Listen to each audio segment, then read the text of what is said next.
2 years ago I finished my degree at a university in Massachusetts. It's a prestigious institution with a rich history, and I decided to stay on and try to work on a master's. My major is in physics with a specialism in electrical engineering, and towards the end of my 4th year I spent a lot of time networking and socializing with doctors and professors, hoping to land a good graduate program.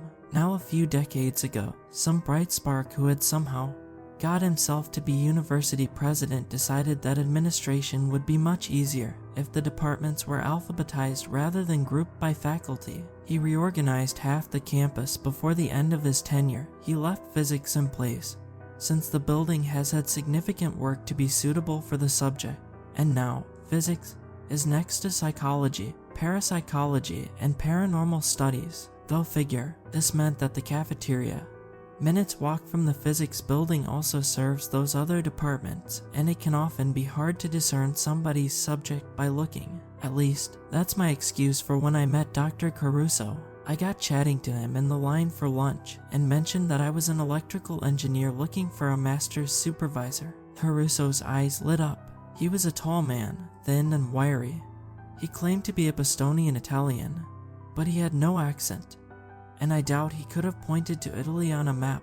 He told me he had a project he was working on, a new type of battery, and he really needed an electrical engineer to help him.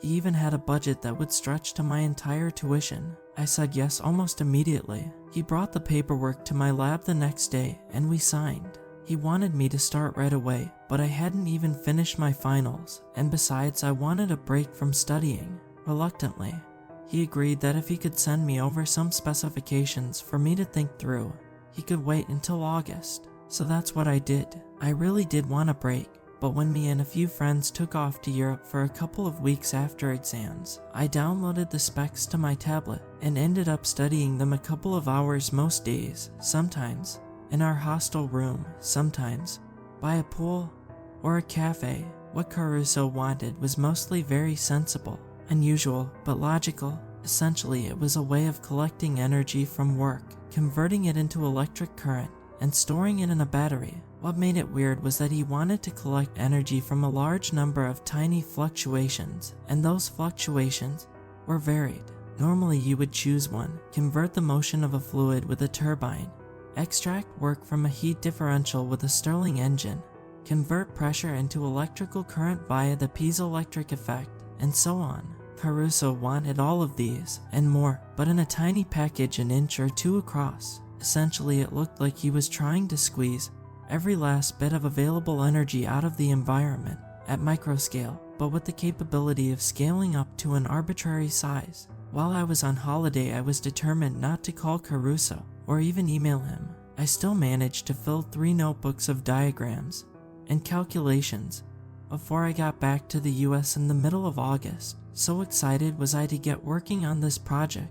It was a lot of work, and I spent months tinkering before a problem arose. Jenny, one of the administrators in the physics department, called me into her office. She asked me about the procurement forms I'd been submitting and who they were for. I explained, showing her the paperwork I had with Caruso's signature on it. It was only then that I learned Caruso was, in fact, not a physicist. He was in paranormal studies. We'd met in the lab plenty of times and had meetings and discussions in the cafeteria, but I realized I'd never actually been to his office. I excused myself and called my supervisor, asking him to explain himself. He arrived at Jenny's office about 20 minutes later, apologized for the misunderstanding, and arranged for money to be transferred over to cover the costs. Jenny was happy, but I was not. I asked him to come to the lab to check on something, closed the door, and gave him an earful. I don't think the closed door did much for privacy. I showed none of the respect usually due to your supervisor, and even the radio astronomers on the roof could probably hear me. Surprisingly, Caruso was not upset or angry. He didn't raise his voice. He just waited until I'd run out of steam. Then he looked at me, said I'm sorry, and invited me to his office in Para. I'd never actually been to the Paranormal Studies building. For all its spooky reputation and the occasional weird rumors coming out of there, it looked very respectable. I don't think the building had been redecorated since the department had moved there in the 80s, but it was clean, well kept, and a lot tidier than most of the physics building.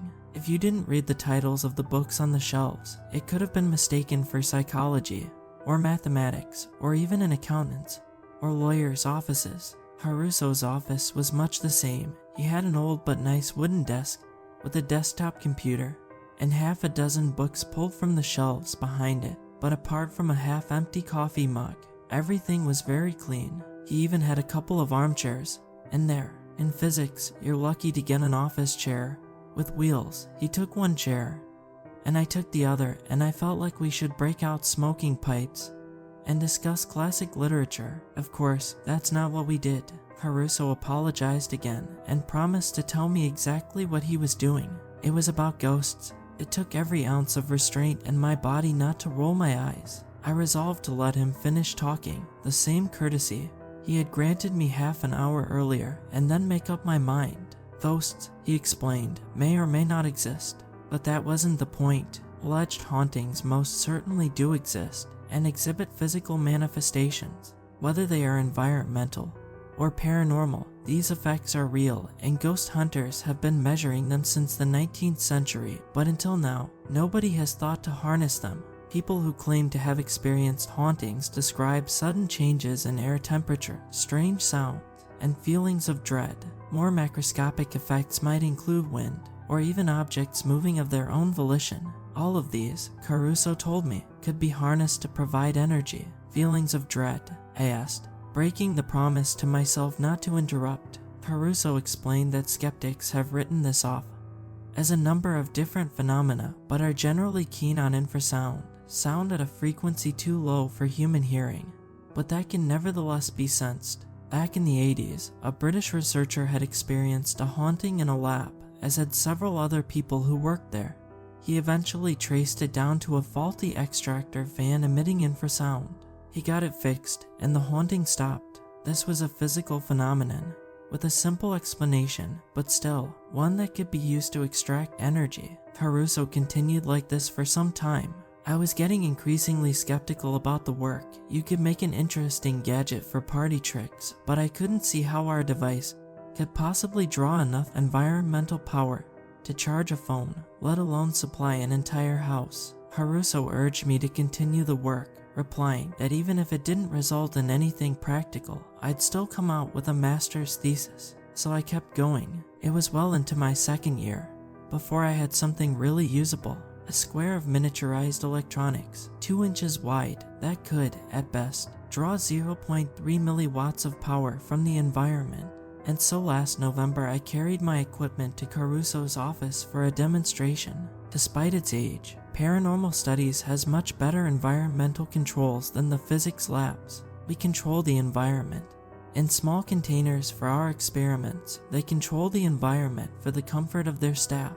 This is nice, but it meant my galvanometer barely went above 0.1 MW. Still, this was enough for Caruso to let out a little shriek of excitement. When can we test it in the field? I told him that a single module had a maximum power rating of 20 MW. It was a prototype and far from optimized, but I'd done some calculations that showed that to power a typical US household, at best we would need so many of these connected in parallel that the final product would be the size of a large fridge. Caruso pointed out, quite correctly, that this is exactly why he'd recruited an electrical engineer, and that something the size of a fridge was a good trade-off for having electricity and fuel bills of zero. But, I replied, even if I could get the maximum power up, there simply wasn't the energy available in the environment to reach anywhere near that maximum. Caruso gave me a sly look, the kind of look your co-conspirator might give you, except I wasn't in on the conspiracy. Just work on the electronics. Have it ready by March 1st. I'll sort out the environmental problem.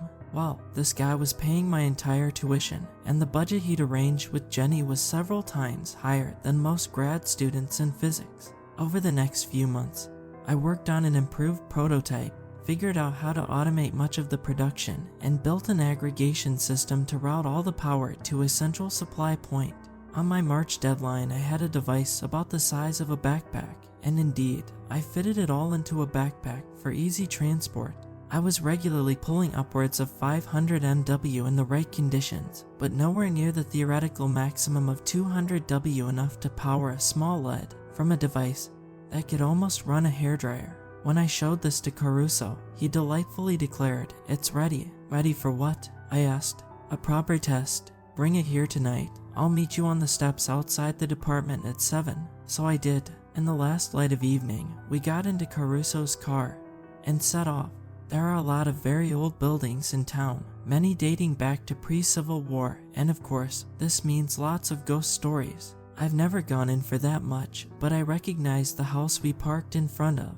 I've passed it plenty of times, and in the summer it's not uncommon to see a tour guide talking about it to a group of tourists, or sometimes locals on a workplace evening out. The house is 3 stories tall, with wood paneling on the outside. The windows are small, with diagonal grids, I think made of lead, except for a couple which have been smashed and boarded up.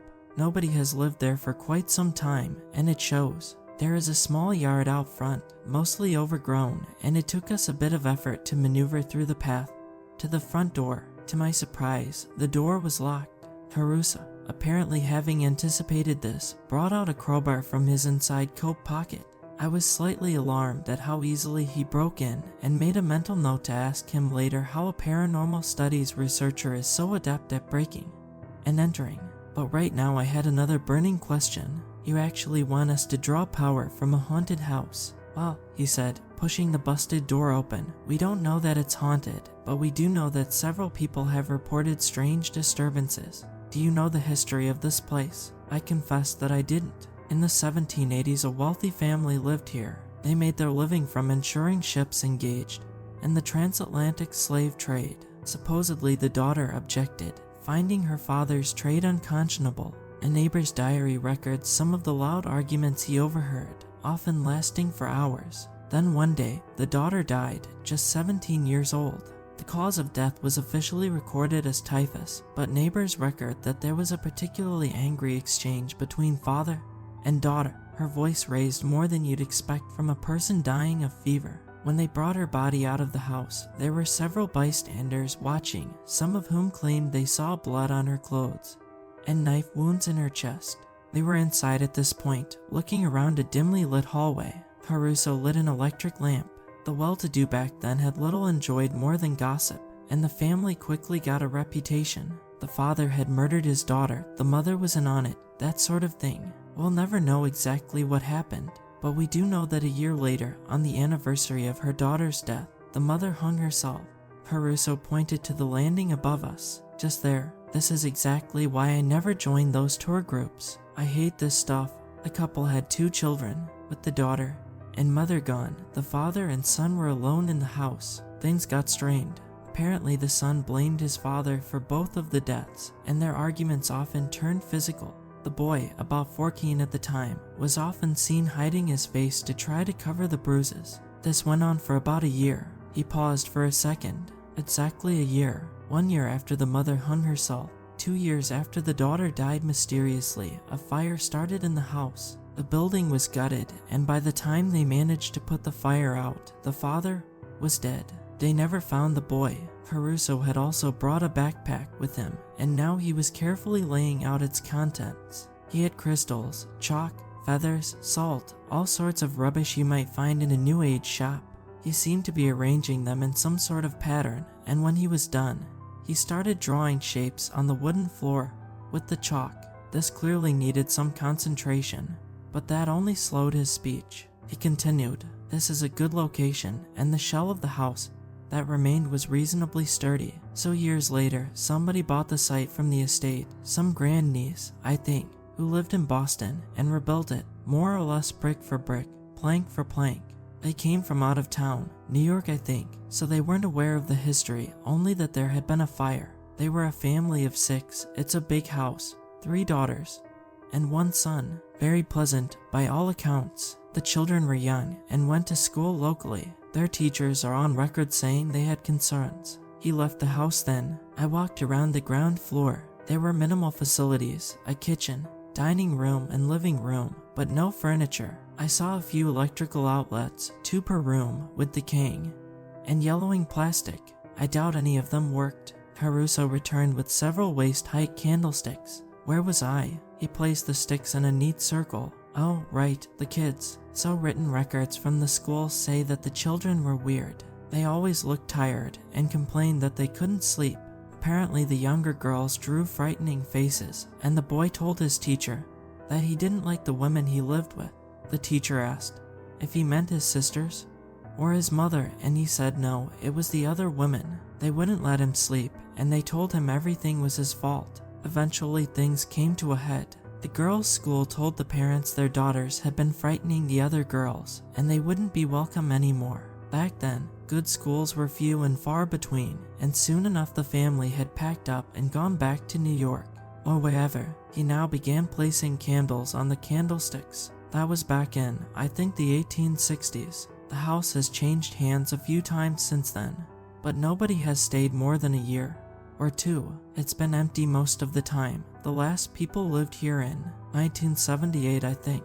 They left without saying anything, but a reporter caught up with them in the 90s. They said that they heard crying every night, and their goldfish always died a few days after they bought them. Even squatters and homeless people stay away these days. The house was unheated and poorly insulated on that spring evening. Maybe that's why a chill ran through my body. Maybe that's why I got goosebumps. And that whispering noise I thought I heard, well, it's not like those old walls were any good at keeping the wind out, right?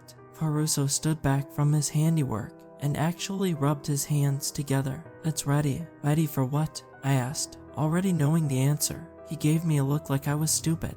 So I brought the micro power plant out of my backpack and set it up in the center of the arcane construction he'd built. It was full dark outside by now, and it took half an hour to adjust the various settings on my equipment.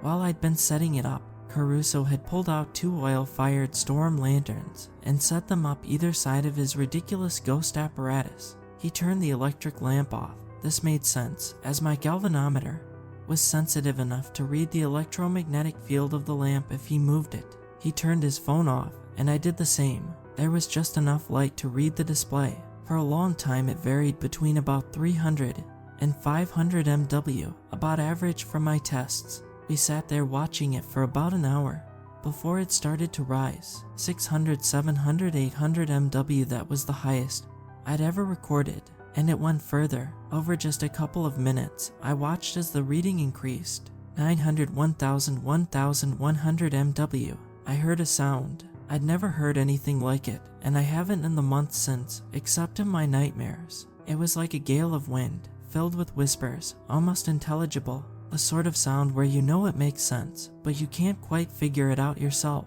And above it, a shrill scream of terror, though whether the sound was the result or the cause of terror, I can't say. My blood ran cold, and I felt my feet rooted to the spot. I had just enough wherewithal left in me to look at the display. It was stable now, 2800 MW. This was almost exciting enough for me to ignore the sounds, which were surely just the wind rushing through the upper floors above us, and I may have been able to calm myself had I not witnessed what happened next. The candles flickered. I distinctly remembered that they all rose up and blew outwards, away from the center, and in the middle of them was a face, a woman's face, but about twice as big as a face should be, and it was clear that the screaming was coming from her.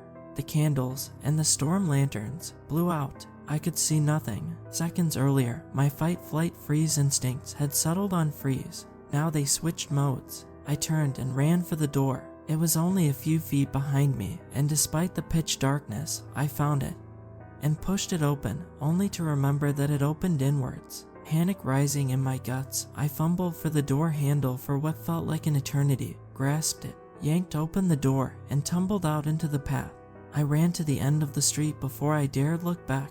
Caruso was there, calmly walking to his car with my device in his hands. He got in and turned the engine on, dazzling me with his bright headlights, and drove my way.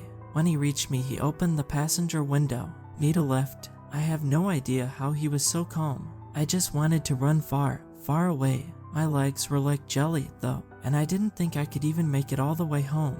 Caruso dropped me off, said he'd call me tomorrow, and headed away into the darkness. I didn't go into the lab the next morning. I had barely had any sleep, and really didn't want to talk about it, but around 10, Caruso called me. I refused to go in, so he invited himself round to mine. I wish I'd walked home, rather than let him know where I live. I almost didn't open the door when he arrived. I led him into the hallway, but no further. He was very excited, speaking rapidly and more energetic than I've ever seen him before. When he started talking about returning, I told him point blank that I was out. There was no way I was ever stepping foot in that house again, and he could stick his power plant. Well, you get the idea. Money isn't everything. Remember that? No matter how much somebody wants to pay you, some things are just not worth it. Caruso brought a brown paper packet out of his jacket and handed it to me. I opened it. It was full of 50s, $10,000. Call it hazard pay. Just one more test. Tomorrow night, then you never need to go back.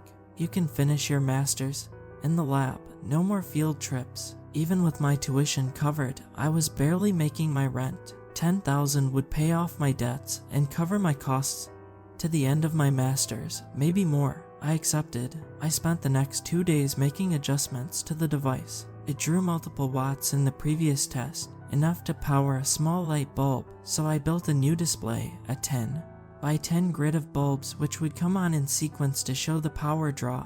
One bulb would be 2W, and all 100 would be the maximum 200W.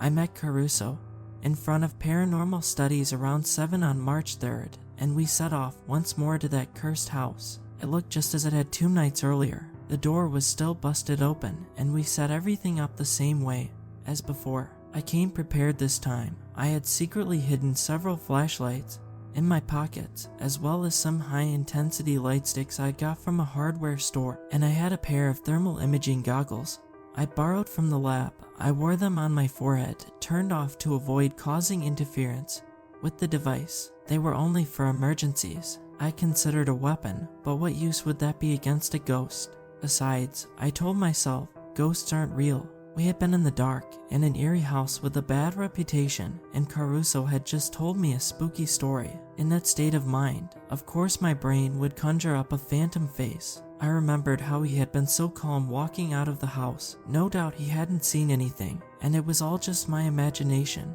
I turned on the device to test it before Caruso had lit the candles. I was getting 1200 MW already, and the first bulb was clearly visible in the darkness. He then lit the candles, one by one, and I watched the power increase. The heat engines in the device should be able to draw something from the candles, but only about 20 MW. The second bulb lit up, then the third, then the fourth. Over 8W. Again I heard whispering. No, I told myself, it's just the wind. It was the wind 2 days ago, and it's the wind now. The power draw was steady now, with 7 bulbs lit up. Still a long way from maximum, but far more than it had any right to be. Something suddenly occurred to me. Caruso, I said, fearing the reply. That girl died on a certain date. Then the mother died on the same date a year later. Then the house burned down. Yeah, that's right, he replied. March 3rd, tonight. Damn ghost stories. What are we getting? How could he be so calm? I told him we were on 15W. Not enough. I was worried about this. The ghosts are too old. We need something fresher. That didn't sound good. I was getting seriously worried and questioning whether all this was worth 10,000 bucks. Caruso went back to his bags and pulled out a small plastic box. Inside was a mouse, and while I decided against weapons, he had apparently brought a 6-inch knife. What? Caruso, no, I shouted, but it didn't help. He took the mouse, which was just waking up, to the middle of the circle and slit its throat. The wailing sounds that I'd been so desperate to pretend had just been the wind intensified. The candle flames flickered and grew, and I saw blue light streaming out of the mouse's corpse like ribbons fluttering in the wind. More bulbs lit up. The second row was partly on now. We were pulling 25W of power, and it stayed there. My heart was pounding. Adrenaline pumped through my veins. Somehow I managed not to turn and flee. I turned on my thermal goggles. They would make next to no difference to such a high power draw. The room was mostly dark, but the candle flames, bulbs, Caruso, and slowly cooling mouse cadaver were bright white. Still not enough, said the glowing thermal image of Caruso. A mouse isn't going to cut it, if you'll pardon the expression. What are you saying? You want to kill 20 mice over these things, then sell them in a department store? No, spectral energy doesn't work like that. 2 mice wouldn't work. It needs to be one large sacrifice, something with a bigger soul, if you will. What the hell was Caruso talking about? He said nobody had tried this before, but who knows what he'd read in those kooky books on his shelves. Then it dawned on me. He meant people. He wanted to build hundreds of these, thousands, and kill a human being over each one. 2 centuries earlier, the house had been the scene of a violent confrontation over the ethics of slavery. Now history repeated itself, except somehow, this lunatic had managed to find something even worse. He argued that these devices could halt global warming and stop oil wars. I argued that murder was wrong, no matter what. He said it would save more lives than it cost. I shouted him down, called him evil, a psychopath. Even more animated than before, Caruso stepped closer. He got right in my face and yelled that we had to do this. I pushed him away. He pushed me back. I aimed a punch at him. He dodged and hit me in the face. This knocked my goggles off. Oh, how I wish he had done anything else. The ghosts hadn't shown up in infrared, but now I saw them, clear as day. A young woman, bleeding from her belly, an older woman with a rope around her neck, a man with charred and blackened skin. All of them were glowing in the darkness, standing just 10 feet away, watching the fight. Then I noticed something I hadn't realized. Caruso was still holding the knife. I had to get it out of his hand before he decided to use me as his next test subject. I went to grab it. He swung it at me, and I leaped out of the way just in time. I'm not sure exactly what happened next. There was a scuffle. Either he grabbed me or I grabbed him, and we wrestled for a few moments until suddenly Caruso stopped fighting. He staggered back, blood gushing from his abdomen. I looked down. Somehow, during the struggle, I had got the knife, which was now in my blood-soaked hands. Caruso fell to his knees, just inside the circle. He tried to say something, but I couldn't make it out. Then he slumped to the ground. The screaming intensified. Blue light streamed from his corpse, flooding the room. The light bulbs all lit up, brighter than ever. As I turned to run, the candles blew out, and the bulbs, pushed far beyond their capacity, exploded all at once. I grabbed the door handle, clearly lit up in the bright blue light, opened the door, and ran. It was about midnight, and I got home without anybody seeing my bloody hands. Nothing followed me from the house. That's probably my only good news. The next morning, after I got over the 5 shots of whiskey, I had to calm myself down. I called a lawyer, and then the police. Everybody knew I was working with Caruso, and his car was parked outside the house. It wouldn't be hard to connect the dots. When he was reported missing, I'm being charged with involuntary manslaughter. I told the police everything, with a few obvious exceptions. Seeing that I'd voluntarily turned myself in and cooperated with the police, the judge set a low bail. Ironically, she put it at $10,000, and I got a friend to pick up the package from my house. My court date is in a few months, and my lawyer says I've got a good chance of claiming self-defense. I might not have to spend a single night in prison, but the university kicked me out. My device is in police evidence, and I haven't had a restful night's sleep in months. I wake up screaming most nights, and I pray that the visions I see sometimes in the day are just trauma, rather than the ghosts of that family, and Dr. Caruso, and the mouse.